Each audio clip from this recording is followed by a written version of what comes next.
औज़ुबिल्लाहिमिनश्शैतानिर्रजीम बिस्मिल्लाहिर्रहमानिर्रहीम। News world Europe के platform से मैं हूं आपका होस्ट तारिक बैठी। क्या कहना चाहूँगा मैं, जब आप तस्वीर देखेंगे तो खुद ही पहचान जाएंगे। वो अपना तारफ़ आप हैं, क्रिकेट की दुनिया के बेताज बादशाह, क्रिएटर जिसे कहते हैं, जिन्होंने एक क्रिकेट में दूसरा बॉल, जो मेरा ख्याल है कि शायद ही क्रिकेट की तारीख में ऐसा कोई अल्लाह ताला, क्वालिटीज़ तो अल्लाह ताला हर बंदे को देता है, लेकिन उसको इस्तेमाल करना, उसको यूज़ करना, ये भी अल्लाह ताला किसी किसी को क्वालिटी देता है। तो मेरे साथ मौजूद हैं सईद अजमल साहब, किसी भी तारफ़ के मोहताज नहीं है। आज मौका यजीद आलाइन की तरफ से, वो चौधरी सगीर मुख्तार साहब की दावत पे बार्सिलोना स्पेन में तशरीफ़ आवर हैं, तो मौका मिला। सईद भाई से मेहरबानी इनकी। एक बात कहना चाहूँगा कि लोग कहते हैं कि जितने लेजेंड होते हैं, सेलिब्रिटीज़ होते हैं, शायद उनका एटीट्यूड या बिहेवियर कुछ मुख्तलिफ होता है, लेकिन सईद भाई से मिलके ऐसा बिल्कुल नहीं लगा। और सिर्फ ये नहीं कि मेरे साथ, बल्कि मैंने देखा है कि किसी ने भी सेल्फी लेने की कोशिश की, तस्वीर बनाने की कोशिश की, तो उन्होंने बड़े खुल के, बड़े खुशी के इजहार से उनसे कहा जी आप एक नहीं 10 बनाएं। तो ऐसी जो बात है, क्या क्या बोला है? मतलब कि मैंने कहा एक नहीं चले दो बना, 10 तो बहुत ज्यादा है। उनका मैं कहने का मतलब यही है, एक नहीं दो, मतलब दो की बजाय 10 भी। और आपको पता है कि अगर एक बनाना चाहे तो आप 10 भी बना सकते हैं। सबसे पहले most welcome sir, very warmly welcome कि आप बार्सिलोना तशरीफ लाए। बहुत शुक्रिया भट्टी साहब आपका और आपकी मोहब्बत का, और स्पेशली सगीर साहब का, जिन्होंने मुझे इस प्यार भरी, ये स्पेन के जो बंदे हैं, मैं तो पहले यही समझ रहा था कि ये स्पेन जाऊंगा पता नहीं क्या करेंगे, बट पाकिस्तानी कहीं भी हो प्यार ज़रूर मिलता है, और अल्लाह का शुक्र है, इस पर बड़ा खुश हूँ। और बहुत मेहरबानी, आपके साथ अब मैं बैठा हूँ इंटरव्यू के लिए, तो 7 समुंदर पार हूँ, बट फैसलाबादी फैसलाबादी होते हैं। आप भी फैसलाबाद के हैं, तो इंशाल्लाह अच्छा इंटरव्यू देंगे आप। सैयद भाई स्टार्ट करते हैं कि आपने क्रिकेट कैसे स्टार्ट की, कब आप, काफ़ी लेट शायद आपने एंट्री की है पाकिस्तान क्रिकेट टीम ने, लेकिन आपको कब फील हुआ कि लोगों ने आपको कब पिक किया, यानी आप सिलेक्टर की नज़र में कब आए? आप समझते हैं कि बहुत पहले क्रिकेट में एंट्री करनी चाहिए थी, या सिलेक्टर की नज़र से आप दूर रहे? नहीं, एक्चुअली ये बात नहीं थी, सिलेक्टर की नज़र में भी था, बट उस वक्त जब मैं खेल रहा था उस वक्त सकलैन मुश्ताक था ऑफ स्पिनर, दानिश कनेरिया खेल रहा था, शुएब मलिक था, मोहम्मद हफीज़, और शायद ऑफकोर्स शायद अफरीदी, ये सारे स्पिनर उस वक्त खेल रहे थे। तो आपको पता है कि फिर जब इनमें से कोई भी एक, लाइक सकलैन मुश्ताक के जब इंजर्ड हुए, उनके घुटने में पेन हुआ, तो उनको लगा कि अब उसको उनको छोड़ देनी चाहिए, मगर वो छोड़ नहीं रहे थे। बट क्योंकि पाकिस्तान में जबरी रिटायरमेंट भी काफ़ी होती है, तो ये उनके साथ हुआ है, और उनके बाद मेरा चांस बना है। और मैं अल्लाह का शुक्र अदा करता हूँ कि लेट आया हूँ, मगर सही जगह पे आया था। और जो अल्लाह ने मुझे इन कम अरसे में, जो 20-20 साल खेल के नहीं इज़्ज़त कमा सके, वो अल्लाह ने मुझे ये चंद सालों में दी। तो मेरा ये गिला बिल्कुल नहीं है कि मैं लेट आया, क्यों आया, सिलेक्टर की नज़र में क्यों नहीं था। एक्चुअली हर जगह था, बस जब अल्लाह चाहता है तो वो बंदा उस वक्त खेलता है। और अल्हम्दुलिल्लाह मैं अपनी लाइफ से बड़ा खुश हूँ, और जो मैंने मुल्क के लिए किया उस पर मैं अल्लाह का लाख लाख शुक्र अदा करता सईद भाई, जो आजकल की सिचुएशन है पाकिस्तानी टीम का, इस वक्त बहुत बुरा हाल है, लेकिन ये तो है कि सुना है कि बंदा मतलब कम बैक ज़रूर करते हैं। थोड़ा सा बैड पिच है, कप्तान की तब्दीली उसकी मेन वजह है, नए प्लेयर्स हैं। आप इस पे क्या कहना चाहते हैं? हूँ। एक्चुअली अगर टेस्ट मैच की बात की जाए तो मैं ये ज़रूर कहूँगा, क्योंकि हमारे सीनियर्स काफ़ी यकदम निकल गए हैं। हफीज़ शुएब मलिक भी गया टेस्ट के लिए, उसके बाद मिसबा गया, यूनुस खान गया, मैं भी गया, और फिर आमर चला गया, वहाब रियाज भी अब गया। ये बहुत सारी चेंजिंग एकदम हमारी आ गई हैं टेस्ट मैच के लिए, तो जिसकी वजह से हमें टेस्ट मैच में काफ़ी गैप नज़र आ रहा है। और ऐसा लग रहा है कि अभी तो पाकिस्तान को कैप्टन भी नहीं मिल रहा टेस्ट के लिए सही तरह। ठीक है, अजहर अली कैप्टनसी कर रहे हैं, मगर मज़ा नहीं आ रहा है वो जो होना चाहिए। एज ए, अगर बाबर आजम की बात की जाए तो ये वो बच्चा है जो अभी पाकिस्तान को शोल्डर पे उसने उठाया हुआ है। बड़ा यंग टैलेंट बच्चा है, बड़ा ज़बरदस्त परफॉर्म कर रहा है। मेरी दुआ, लोग कह रहे हैं कि ये सेल्फिश खेलता है, बट मैं कहता हूँ कि अगर इस तरह के 2-3 और सेल्फिश आ जाए हमारी टीम में, तो थोड़ा हमें ठहरा मिल जाए। जो आज तक भी हमारी बैटिंग में हमेशा यही खलल रहा है कि कोई भी बैटिंग हमारी क्लिक नहीं करती, हमेशा हमारी बॉलिंग जितवाती थी पास में जब मैं खेलता था। बट अब बैटिंग भी डाउन हो गई है, बॉलिंग भी डाउन हो गई है, नए लड़के आए हैं, नए चेहरे आए हैं।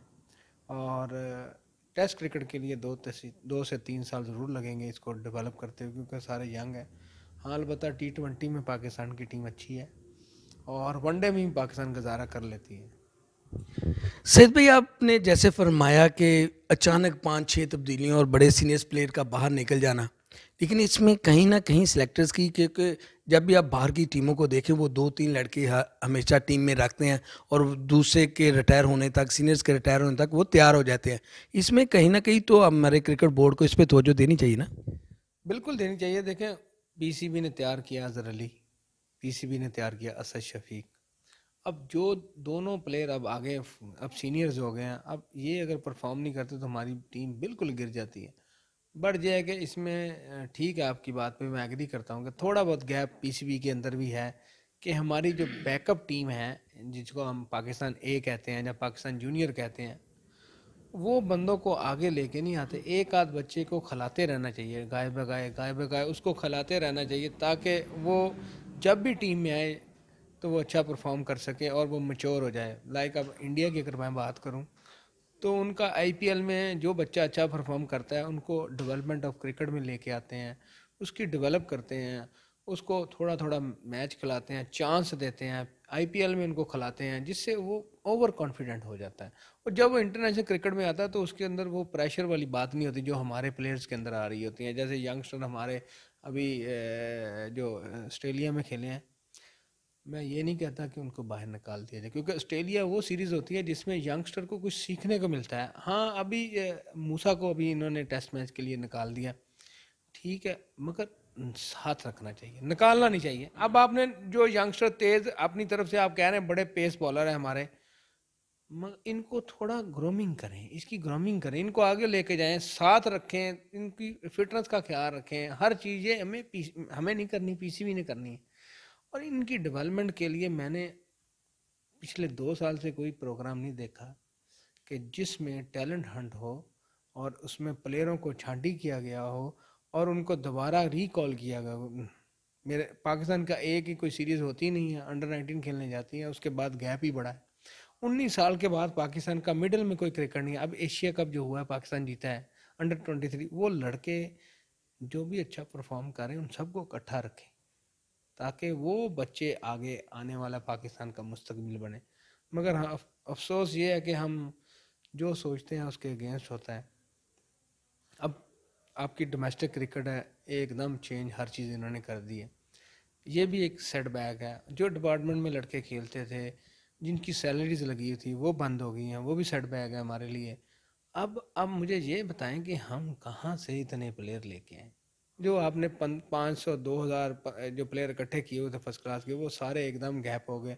आपने 200 प्लेयर अनाउंस किए, वो जो 1800 प्लेयर थे वो किधर गए। ये चीज़ें हमें बड़ा सेटबैक करती हैं। हम जो भी बंदा नया आता है वो अपना शेड्यूल लेके आता है। अगर आपने शेड्यूल चेंज करना है तो इसके लिए गैप होना चाहिए। आप टाइम दें, भी 2 साल के बाद ये शेड्यूल चेंज होगा। अब नेक्स्ट जो फर्स्ट क्लास का मैच का वो स्टैंडर्ड वो चेंज कर रहे हैं ना, ये 2 साल के बाद होगा। ये नहीं है आप आए हैं एक दिन में आपने सारा कुछ चेंज कर दिया, उसके बाद कोई बंदा नहीं है, उसकी वजह से हमारा क्रिकेट को काफ़ी नुकसान होता है। सैयद भैया, आपने जैसे कहा साथ रखना चाहिए प्लेयर को, ड्रेसिंग रूम शेयरिंग। अब जब जूनियर्स को साथ रखेंगे, ड्रेसिंग रूम में रहेंगे, सीनियर से बहुत कुछ सीखने को मिलता है। तो जब आप मैंने कभी बहुत सारे इंटरव्यू सुने हैं, रमीज़ राजा साहब, इंजमाम भाई और साथ में हफीज़ साहब, ये वो, और आप जब ड्रेसिंग रूम में होते थे, सुना भी फैसलाबाद ही वो कहीं पे कुछ ना कुछ होता था, कुछ जूते वगैरह होती थी। क्या ऐसा कभी कभी कोई शुगल की बात तो बताएं इन दोस्तों को, और साथ उसको भी ऐड कर लेना कि ड्रेसिंग रूम प्लेयर के लिए कितना इफेक्टिव होता है नए प्लेयर के। देखें, इंजॉयमेंट होना चाहिए, इंजॉयमेंट के टाइम इंजॉयमेंट। अब देखें, जब टीम प्रेशर में होती है ना, अंदर खेल रही होती है, तो मेरा कोच मुझे इशारे करता, अभी गोरा था, वो मुझे इशारे करता था कि इनको थोड़ा उठाओ, तो मैं उनको मजाक करता था, तो वो खुश होते थे। वो जब हंसते थे ना, तो वो अंदर की तरफ ध्यान थोड़ा कम जाता है, वो प्रेशर थोड़ा रिलीज होता है। ये भी एक टाइम होता है, ये नहीं है कि हर टाइम हम एक ही काम करते रहें। क्रिकेट में देखें, मैं भी क्रिकेट खेलता हूँ, मैंने भी कुछ करना था, परफॉर्मेंस करने के लिए कुछ सोचना पड़ता है। इंजॉयमेंट ज़रूर होनी चाहिए क्रिकेट में। हर काम स्ट्रेंथ अगर टेस्ट होके स्ट्रेस होके करेंगे तो वो कभी भी कामयाब नहीं होता। आपको थोड़ा रिलीफ मिलना चाहिए। ये नहीं है कि आपके ऊपर डंडा है तो आपने परफॉर्म करना है, नहीं, डंडे से कोई परफॉर्म नहीं करता। परफॉर्म करता है दिमाग, बंदा पूरा इन हो गेम के अंदर, वो सोच रहा हो कि भाई गेम में मैंने क्या करना है। ये नहीं है कि आप घर से मुंह उठा के आते हैं कि आज मैंने 6 आउट करने हैं, ऐसे नहीं होता। वो आपका दिन होता है। हाँ, आपको कंसिस्टेंट परफॉर्मेंस करने के लिए आपको होमवर्क करना पड़ता है। होमवर्क जब तक कंप्लीट ना हो तो बंदा कभी पास नहीं होता। हाँ, पासिंग मार्क ले लेता है 33%, मगर वो एक्सीलेंट होने के लिए आपको होमवर्क पूरा याद होना चाहिए कि मैंने आज पेपर देने जाना है, इसमें 10 सवाल आ रहे हैं तो मुझे 9 होने चाहिए मिनिमम, जिसमें मैं एक्सीलेंट का नंबर लूँ। यही चीज़ है क्रिकेट में। आपको एक दिन परफॉर्मेंस करके खुश नहीं होना, आपको अगले मैच में सोचना है कि मैंने आज एक्सीलेंट परफॉर्मेंस दी है, मुझे मैन ऑफ द मैच मिला है। अगले मैच में मैंने ज़ीरो नहीं करना, अगले मैच में मैंने एवरेज परफॉर्मेंस देनी है। जो मैच की टीम विनिंग परफॉर्मेंस होती है 3-4 बच्चों की, उसको कहते हैं कि जो बच्चा मैच विनिंग परफॉर्मेंस करता है, मैन ऑफ द मैच नहीं लेता, वो भी इसको मैं कंसीडर करता हूँ एक्सीलेंट परफॉर्मेंस। देखें, कुछ ना कुछ हिस्सा आपका हर मैच में ऐसे जाता जाए ना, तो वो उसको कहते हैं कंसिस्टेंट परफॉर्मेंस। अब सचिन तेंदुलकर की बात कर लें, वर्ल्ड क्लास प्लेयर है आपकी नज़र में। आप मुझे ये बताएं कि उन्होंने 400 कितने वनडे मैच खेले, उन्होंने कितने 100 किए? 50 समथिंग है, 50, हाँ 51 है, या टेस्ट में मिला के दोनों के जो 100 उन्होंने बनाए। तो कोहली भी पड़ा। हाँ, देखें, हर मैच में परफॉर्मेंस नहीं दे, मगर हर मैच में कुछ ना कुछ वो शेयरिंग ज़रूर करते हैं, जिससे वो बंदे की वैल्यू जो है ना डाउन नहीं होती। यही एक चीज़ है, बंदे को हर चीज़ मद्देनज़र रख के प्रेशर रिलीज क्रिकेट खेलनी चाहिए। हार जीत, देखें 2 टीमों ने खेलना है, एक ने हारना है, एक ने जीतना। कभी ये हुआ कि दोनों इकट्ठी जीत गई एक मैच में? वो ड्रॉ होता है। एक अभी T20 आ गया, एक ओवर सुपर ओवर के बाद भी फिर भी एक टीम ने जीतना है। तो हार जीत मैंने नहीं रखती, मैंने ये रखता है कि आपने क्या हिस्सा परफॉर्म क्या किया। और अगर आपने बुरी परफॉर्मेंस की है तो उसके ऊपर घबराने की जरूरत नहीं है। देखिए, टीम में 3 बंदे परफॉर्म करते हैं, 11 खेलते हैं, ये मैं एवरेज बात करता हूँ। जिस टीम के 4 बंदे परफॉर्म करें वो टीम जीत जाती है। ये मेरी वो वर्किंग है। अगर 3 बंदे परफॉर्म करते हैं तो एक्सीलेंट गेम होती है। अगर एक बंदा या 2 बंदे परफॉर्म करें, वो कभी टीम नहीं जीतती। एक बंदे के ऊपर तो बहुत कम मैच जीता जाता है, बट ऑन एवरेज एक मैन ऑफ द मैच लेता है तो 4 बंदे पीछे खड़े थे जिन्होंने थोड़ी थोड़ी एवरेज स्कोर करके उनको कंप्लीट किया होता है। यही चीज़ हमें सीखनी है और यही करनी है। हाँ, अगर मजाक की बात है, ठीक है, मैं करता हूँ मजाक, फैसलाबाद का हूँ, फैसलाबादी हूँ, मजाक करने की मेरी आदत है, मगर मैं ग्राउंड में कभी मजाक नहीं करता। मैं ग्राउंड में बिल्कुल सीरियस होकर खेलता हूँ। जैसे ही मैच खत्म हुआ मैं स्विच ऑफ कर देता हूँ और वो वाला ऑन कर लेता हूँ, मजाक वाला, जिससे मेरा प्रेशर रिलीज होता है कि कल मुझे नहीं पता मैच में क्या होना है, मुझे ये पता मैंने जो आज किया ना, मैं इसके ऊपर एंजॉय करूँ। कोई खुशगवार वाक्य? बहुत सारे हैं खुशगवार, तो बहुत सारे वाक़े होते हैं। मैं अभी सुना रहा था, एक पठान था, मगर ये मैं इसमें नहीं बता सकता क्योंकि वो थोड़ा सा गलत हो जाता है मगर ये है कि बहुत सारे वाक़े होते रहते हैं हमारे क्रिकेट में। मज़ेदार वाक़े बड़े हैं क्रिकेट। एक दफ़ा मैं जब नया नया बॉल शुरू किया, जो मैं कह रहा था वो तीसरा आ रहा है, तो मैं मिसबा को कह रहा मैं बॉल करूँगा बांग्लादेश के खिलाफ, ये तीसरा आ रहा है। तो मिसबा उधर मुँह करके कहता भाई वो चौका आ रहा है, ये सही साहब ने तीसरा कराने लगा। तो वो आपस में हमें देखें, फ्रेंडशिप कैप्टन के साथ, मिसबा बहुत अच्छा कैप्टन रहा है। अब एज ए कोच की अगर बात करें तो अभी तक वो इतना कामयाब नहीं हुआ जितना वो एज ए कैप्टन था। और ये मैं ये नहीं कह रहा कि मिसबा गलत है, मैं ये कह रहा हूँ कि उसकी सोच में पता क्या है, वो चाह रहा है कि 6 महीने के अंदर मैं जो कुछ कर सकूँ ना, चेंजिंग शेंजिंग इधर उधर लगा के, क्योंकि मेरा वो दोस्त है, मुझे उसका पता है, वो 6 महीने में काफ़ी सारी चेंजिंग करेगा। उसके बाद जो सेट टीम उसके दिमाग में आएगी ना, उसको वो लंबा खिलाएगा। और यही कामयाबी है। आप जितनी मर्जी चेंजिंग कर लें, टीम तब तक नहीं बनेगी जब प्लेयर को कॉन्फिडेंस नहीं आएगा। कॉन्फिडेंस कैसे नहीं आएगा कि एक टीम में आप हर मैच में 6 चेंजिंग कर दें तो वो टीम तो नहीं बनेगी ना। अगर हाँ, आपको पता है कि आपके 7 प्लेयर बिल्कुल सेट है, उसके बाद आपने 2-3 चेंज करने हैं, तो ये उनको वो चेंज करें। उसके बाद जो उसमें सेट हो जाए तो फिर एक आधी चेंज होती है, फिर ज़्यादा नहीं होती। और मेरी दुआ है कि पाकिस्तान की टीम बहुत अच्छी खेले। और अभी पाकिस्तान होम सीरीज़ खेल रहा है श्रीलंका के ख़िलाफ़, और स्पेशली मैं श्रीलंका को मुबारकबाद देता हूँ और उनका थैंक यू भी मशकूर होता है दिल से कि वो यहाँ पे आए हैं।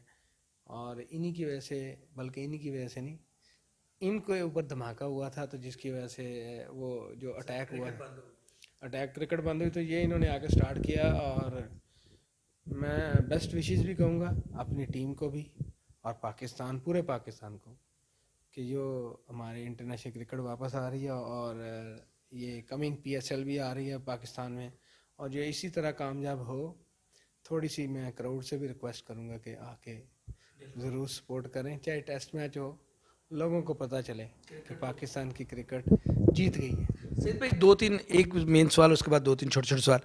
आप सुना है कि स्पेन में बार्सिलोना में एकेडमी का प्रोग्राम बन रहा है आपका, क्या करना चाहिए क्रिकेट को प्रमोट करने के लिए? बिल्कुल, आज इनके मेयर से, लेडीज़ है मेयर, उनसे मेरी बात हुई है। तो वो लेडीज से किस हवाले से?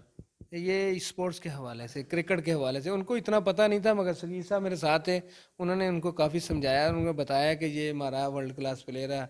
तो वो उसने कहा मैसी की तरह, उसने कहा जी बिल्कुल हमारी क्रिकेट में ऐसे ही है। तो बड़ी उनको खुशी हुई। एक्चुअली मैं चाह रहा था कि यहाँ पे आपके जो लोकल है ना, यहाँ पे ग्राउंड में अवेलेबल हो, उसके हवाले से मैं स्पेशली गया था। तो उन्होंने मुझे ऑफ़र किया कि अगर यहाँ पे एकेडमी बन जाए तो बिल्कुल मेरा ज़हन बना हुआ है, और सगीर के साथ मैं इंशाल्लाह ये पूरे इसका होमवर्क करूँगा। अगर मुझे अच्छा लगा तो इंशाल्लाह ताला फ्यूचर में शायद यहाँ पे एकेडमी बने। और हमारे पाकिस्तानी बहुत सारे हैं भाई हैं यहाँ पे खेल रहे हैं, और जहाँ पे पाकिस्तान हो वहाँ पे हमारा दिल है। और मेरी पूरी कोशिश होगी कि यहाँ की जो स्पेनिश टीम है वो एक उभर के इसमें बहुत सारे पाकिस्तानी क्रिकेटर खेलें, और इसमें हमारे मुल्क का भी फ़ायदा है। देखिए, हमारा मुल्क के जहाँ जहाँ बंदे हैं वो नाम पैदा करेंगे तो हमारे मुल्क का ही नाम होगा, और इंशाल्लाह ताला मुझे उम्मीद है कि ये काम जल्दी हो जाएगा। सैयद भाई, आपने बार बार मुल्क का बड़ा नाम लिया, पाकिस्तान का। सर भी पाकिस्तानी पाकिस्तान से प्यार करते हैं। हमारे यहाँ पे एक बड़े बिजनेसमैन है चौधरी हसन मेहर साहब, उन्होंने पाकिस्तान में कुंदस का यहाँ पे एक मार्का है, उसको वहाँ पे खोला है, उसकी ओपनिंग की है, ये कैश एंड कैरी। उनको ज़रा कंग्रेचुलेट के लिए कुछ चंद वर्ड्स। जी चौधरी मानस साहब, मैं आपको बेस्ट विशेस करता हूँ। मेरी आपसे फ़ोन पे बात भी हुई है पाकिस्तान में, और इंशाल्लाह ताला मेरा सईद अजमल ब्रांड भी आपके साथ काम करेगा। और वंस अगेन बेस्ट विशेस आपको। यहाँ का ब्रांड पाकिस्तान में लेके आना ये एक अच्छी बात है, क्योंकि हम भी चाहते हैं कि ये बाहर वाले हमारे पाकिस्तानी पाकिस्तान में आके अपनी इन्वेस्टमेंट करें, ताकि हमारी मुल्क की तरक्की हो, इसमें हम उनके साथ हैं। और इंशाल्लाह ताला फ्यूचर में मेरा ब्रांड भी उनके उस स्टोर में इंशाल्लाह ज़रूर होगा। वो सर रजा भाई, आपके बड़े प्यारे दोस्त हैं, उन्होंने यहाँ पे जो आज ओपनिंग की है दुकान की, जो शॉप की, जो स्पोर्ट्स की है, उसके बारे में प्लीज़। बिल्कुल है, ये मेरे भाई हैं, और ये मेरे भाई हैं मोहसन भाई, और इनके बड़े भाई के साथ मेरा बिजनेस है।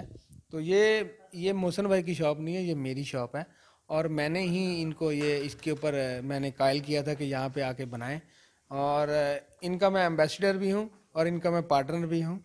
और इंशाल्लाह मिल के आपको भी मैं रिक्वेस्ट करूँगा कि ये हमारे साथ मिल के काम करें। और मेरे बहुत सारे बिजनेसमैन हज़रात जिनसे मैं आज भी मिलूँगा, तो उनसे भी मैं रिक्वेस्ट करूँगा कि सब मिलके यहाँ से अच्छी शॉप है, शॉपिंग भी करें, क्योंकि ये स्पोर्ट्स की शॉप भी है और बहुत कम है यहाँ पे स्पोर्ट्स की शॉपें। तो इंशाल्लाह ताला मैं भी साथ हूँ। और मोहसन भाई यहाँ पे हैं, इनके इंचार्ज यहाँ पे ऑन एंड ऑन। तो इनसे रिक्वेस्ट करूँगा कि जो भी चीज़ की ज़रूरत हो, जहाँ यहाँ की ज़रूरत के मुताबिक वो चीज़ें हम वहाँ पाकिस्तान से इनको भेजें। न्यूज़ वर्ल्ड यूरोप मेरा यूट्यूब चैनल प्लीज़। जी भट्टी साहब, न्यूज़ वन यूरोप देखें, बहुत मैं दो दिन से यहाँ पे हूँ और काफ़ी एक्टिव हैं इसमें। और मेरी दुआ है कि एक सच्चे ईमानदार जर्नलिस्ट की ज़रूरत होती है, और मुझे लग रहा है कि आप अच्छे हैं, सच्चे हैं। जो हक और सच पे बात करता है वो मुझे बहुत अच्छा लगता है, बल्कि हर बंदे को अच्छा लगता है। और हमारा दीन भी कहता है कि अच्छी और सच्ची बात खुल के बतानी चाहिए। और ये आपका चैनल कर रहा है, और भट्टी साहब आप इस पे बड़े एक्टिव हैं, बल्कि आप खुद भी एक्टिव हैं, थोड़े मोटे हैं बट एक्टिव हैं। मतलब तो असल में पहले ऐसे नहीं था, जब से सावत में आया हूं ना, रेस्टोरेंट्स के खानों ने बिल्कुल देखें, लालच में खाना मत खाएं, अपने पेट की खातिर खाएं, और आप कोशिश करें थोड़ा कम कम, सॉरी जी, थोड़ा कम खाएं। ये मेरा फैसलाबादी इन्होंने जगाया है एक्चुअली, और बात नहीं थी, मैं इनको कुछ छेड़ना नहीं चाह रहा था, मगर चलें थोड़ा सा तो होना चाहिए। और बेस्ट विशेज़ है आपके चैनल को, न्यूज़ वर्ल्ड यूरोप, और मेरी दुआ है कि आप अच्छा काम करें और हमेशा अच्छे और सच की बात करें। कोई इक्कती जुगत जड़ी जो आप प्लेयरों में आपस में जितने आपके खिलाड़ी थे उसमें जो सबसे कोई याद होगा जिसमें बड़ा हंसी देखिए, युक्तें याद नहीं होती, ये टाइम पे आती हैं और टाइम पे चली जाती हैं, हमें याद नहीं रखना होता है। हमारा दिमाग फैसलावादी है, ये बादशाह की तरह है, जब आए तो सब पे आए, नहीं आए तो किसी पे ना आए। ये वो चीज़ें हैं, जब माहौल बना होता है तब जुगत आती है, ये ऐसे करने से कोई फ़ायदा नहीं है, मज़ा नहीं आता। हाँ, दोबारा ये कभी बात करेंगे तो इंशाल्लाह इनको जुगत उधर ही करूँगा, तब इनको याद रहेगी। अच्छा, एक और बात आखिर में, मेरे दोस्त हैं इटली में, उन्होंने मुझे स्पेशली फ़ोन करके कहा कि सईद अजमल भाई का ज़रूर फ़ोन है, हबीबुर रहमान यज़दानी साहब। हबीबुर रहमान यज़दानी साहब, ये भट्टी साहब के तावन से दोस्त हैं, आप उनके बहुत अच्छे हैं। आपको मेरी तरफ से अस्सलाम वालेकुम और बेस्ट विशेस। आप यहाँ भी रहें, खुश रहें और लोगों की खिदमत करते रहें। आपने सुना, खुद आइडिया लगाएं, कितनी अच्छी अल्लाह ताला ने पर्सनैलिटी और कितना अच्छा माइंड। मैं यकीन करें, मेरा टोटली जो पहले था लोगों के इस बारे में, जो प्लेयर्स होते हैं या लेजेंड होते हैं, कि सुना है कि उनका बिहेवियर थोड़ा सा, लोग कभी कभी तंग आ जाता है बंदा जब इतना रश हो, लोग डिस्टर्ब करें। जैसे कल ये 22 आवर्स का ट्रैवलिंग करके आए और मैंने जब इनका चेहरा शाम को देखा, मैंने इंटरव्यूज़ के लिए कहा तो कहते यार कल, तो जब अगर बंदा उस वक्त तंग करे तो डेफिनेटली कभी कभी चेहरे पे ऐसे तासुरात आ जाते हैं, अदरवाइज ऐसा कोई मसला नहीं है। सईद भाई, आपका बहुत शुक्रिया, आपने पूरे बार्सिलोना को खुश किया, लोग आपका बड़ा इंतज़ार कर रहे हैं, कल इंशाल्लाह ग्राउंड में लोग आपको पहुंचेंगे देखने के लिए। और मैं आपका बहुत मशकूर हूं कि आपने न्यूज़ वर्ल्ड यूरोप को इंटरव्यू भी दिया। बहुत शुक्रिया सर आपका, और इंशाल्लाह आपके साथ नेक्स्ट टाइम किसी नेक्स्ट सेलिब्रिटी के साथ ज़रूर मिलेंगे। अपने होस्ट तारिक भट्टी को इजाज़त दीजिए। एक ज़रूर कहना चाहूँगा, खुश रहा करें, खुशियाँ बांटें, इसी में सबकी भलाई है, किसी की टांगें खींचने से कोई फ़र्क नहीं पड़ता। अस्सलाम वालेकुम।